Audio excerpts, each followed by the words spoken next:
Bonjour à tous. L'armée américaine chercherait-elle un moyen de contrôler le climat? C'est la question qu'on se pose aujourd'hui dans e-reportage. Contrôler le climat en déclenchant par exemple des cyclones ou en provoquant des sécheresses. L'idée paraît farfelue et pourtant, en plein Alaska, l'armée américaine développe depuis plusieurs années un programme de recherche scientifique et militaire sur l'ionosphère. Alors fantasme ou réalité, voici l'enquête d'Audrey Avram sur un récit d'Adrien Pinon.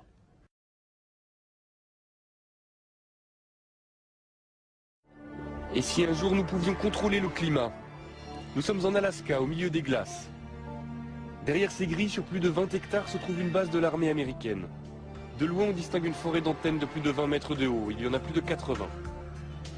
Officiellement, cette base abrite un programme de recherche scientifique et militaire sur l'ionosphère, l'une des couches de l'atmosphère. Nom de code, HAARP. Un nom qui suscite de nombreuses rumeurs et interrogations depuis des années. On pense généralement que les Américains y étudient le contrôle des communications, voire des phénomènes climatiques. Nick Begich est chercheur, cela fait 15 ans qu'il tente d'en savoir plus sur les expériences menées au cœur de l'Alaska. Après plusieurs années d'enquête, il est arrivé à rentrer en contact avec l'un des concepteurs du projet HAARP, le physicien Bernard Island, qui veut lui donner accès à des données confidentielles. Ce qui est apparu à la lecture de ces brevets concernait des recherches pour manipuler le climat, des manipulations climatiques, voire même des manipulations de l'environnement de manière très particulière, tout ça pour des applications militaires. Manipuler le climat, cela paraît impensable. Mais être capable d'envoyer un cyclone ou une sécheresse chez ses ennemis, cela ressemble à l'arme absolue. Les Américains essaient-ils vraiment de contrôler les phénomènes climatiques?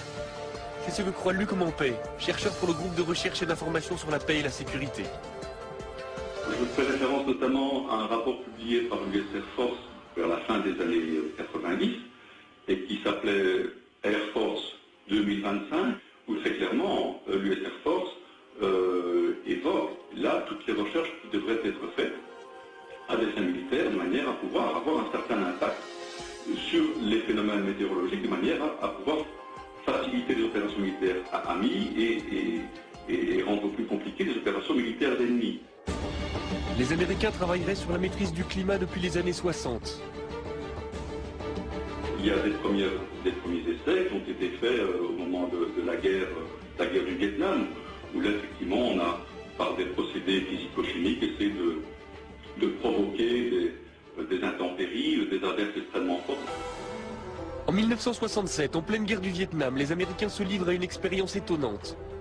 Ils déversent une substance chimique au-dessus des nuages. Le but, faire en sorte que les pluies torrentielles de la mousson se propagent au Nord-Vietnam jusqu'aux bases de leurs adversaires. Le plus étonnant, c'est que cela a marché. Alors HAARP pourrait-il être la suite de ces premiers essais? Ce qui concerne les modifications environnementales et climatiques, c'est un enjeu militaire aux États-Unis depuis certainement 50 ans. Et cela implique des technologies, des procédés, des techniques très proches de ce qui est mis aujourd'hui en œuvre dans le cadre du programme HAARP. HAARP suscite l'inquiétude, au point qu'en 1997, le Parlement européen met sur pied une commission d'enquête sur la possibilité de manipuler le climat à des fins militaires. Très vite, les parlementaires font des découvertes alarmantes. Ils apprennent par exemple que HAARP émet un rayon qui chauffe et qui perturbe l'ionosphère, une couche de l'atmosphère chargée de nous protéger des rayonnements solaires. Ernest Gelscher, député européen, a participé à cette commission. Ce genre de projet, de planter des antennes et d'envoyer un signal dans l'ionosphère, tout d'abord c'est fait par les militaires.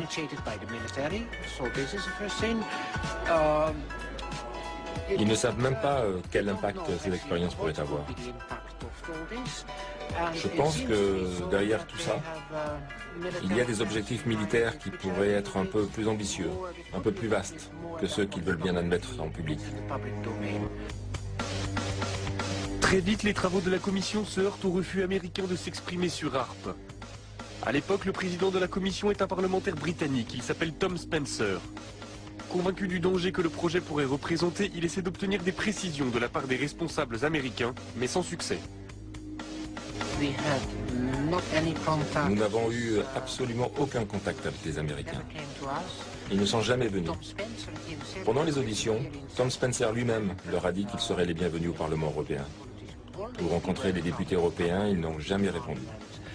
Je crois qu'ils ont délibérément décidé de faire la sourde oreille, d'ignorer le sujet et de ne pas en parler. Un incident va vite calmer les ardeurs de Tom Spencer. En 1999, le président de la commission fait la une des journaux à scandale. Il a été interpellé par la douane à l'aéroport de Londres. En fouillant sa valise, les douaniers ont découvert une vidéo pornographique gay et quelques grammes de cannabis. La carrière politique du député est brisée, la commission déstabilisée. Nick Begich a gardé le contact avec l'ancien député.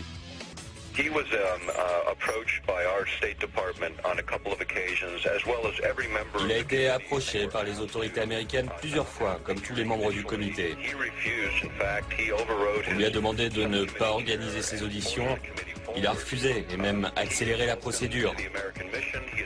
Il a essayé de parler avec les Américains, il a essayé de parler avec l'OTAN. Un jour, il a même appelé Al Gore devant moi. Ils étaient amis depuis des années et Al Gore a refusé de le prendre au téléphone de la Maison Blanche. Il était vice-président à l'époque. Ce qui s'est passé, c'est que tout le monde a dit à Spencer de rester en dehors de tout ça et il ne l'a pas fait. C'est regrettable car nous avons perdu un champion sur ce problème. Après la mise sur la touche de Tom Spencer, les investigations de la commission d'enquête cessent. Cela n'empêche pas de nombreux chercheurs de continuer à se poser des questions sur les expériences menées par l'armée américaine en Alaska. C'est le cas du physicien Jean-Jacques Berthelier. Son laboratoire est en contact direct avec Demeter, un satellite doté de nombreux instruments de mesure qui passe régulièrement au-dessus de la base américaine. Lorsqu'on passe au-dessus de Harp, on voit quelque chose qui n'a pas l'air, pour un profane, n'est pas très étonnant, mais on voit ici un signal à 1 méga, à peu près un petit peu plus de 1 méga, qui est une émission dont on sait que c'est émis par Harp. Donc vous voyez bien que dans le milieu naturel, il n'y a pas ce genre d'émission. Et ce qu'on voit surtout qui est intriguant, c'est le fait qu'on a une baisse d'un facteur 2 ou 3 de la densité et une augmentation assez sensible de la température. Ce qui montre que Harp arrive à modifier quand même assez profondément l'ionosphère. Ainsi, le projet HARP fonctionne et son rayon peut modifier l'ionosphère. Mais il n'y a pas de preuve formelle que l'objectif est de pouvoir manipuler le climat à des fins militaires. Pourtant, le docteur Begich est persuadé que l'armée américaine possède une arme d'une puissance sans précédent. On va continuer à parler de ce projet pour sensibiliser le public et pour convaincre les politiques de prendre les choses en main. Pour nos libertés, pour nos vies privées, personne ne peut l'ignorer. HARP, c'est l'une des pièces d'un puzzle très complexe. Le silence de l'armée américaine alimente les peurs et les fantasmes. Personne ne sait si les militaires essaient effectivement de contrôler les phénomènes météorologiques. Mais il est certain que les expériences qui sont menées dans les neiges de l'Alaska perturbent le ciel au-dessus de nos têtes. Des expériences dont nous ne connaîtrons les conséquences que dans quelques années.